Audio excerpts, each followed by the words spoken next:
vous parlez souvent et vous faites réellement la distinction entre âme et psychisme dans le livre et également l'autre monde, en l'expliquant profondément ce que c'est l'autre monde. Vous pouvez nous en parler un Je ne peu sais pas si je sais expliquer ce qu'est l'autre monde, mais je sais en tout cas ce dont je suis persuadée, et pas d'un point de vue intellectuel, c'est je sais que ce monde-ci est doublé.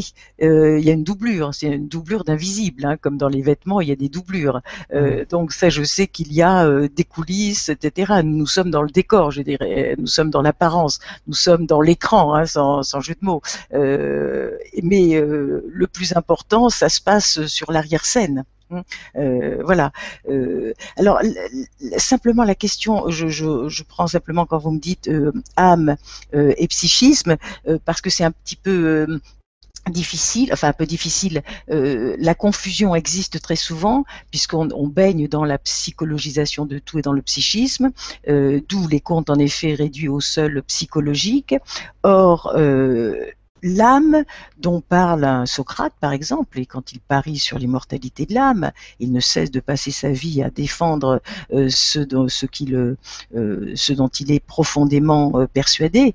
L'âme, c'est en effet cette parcelle divine, ce principe d'immortalité. C'est cela pour Socrate et toute la philosophie platonicienne, et également pour la spiritualité chrétienne, par exemple.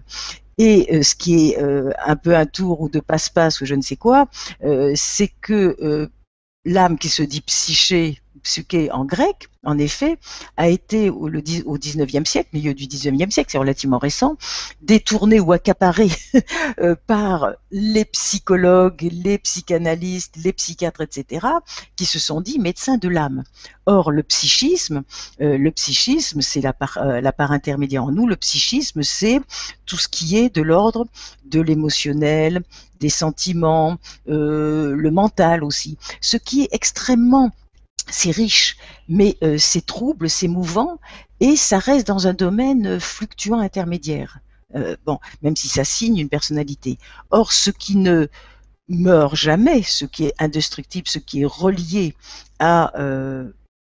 au monde éternel ou au monde divin, ou à la sagesse éternelle, c'est ce qu'on appelle l'esprit, l'âme, mais c'est la partie spirituelle. Donc ne pas confondre le psychisme qui n'est pas d'ordre spirituel avec la partie supérieure qui est spirituelle. Voilà, Et si j'ai à peu près éclairé, c'est difficile.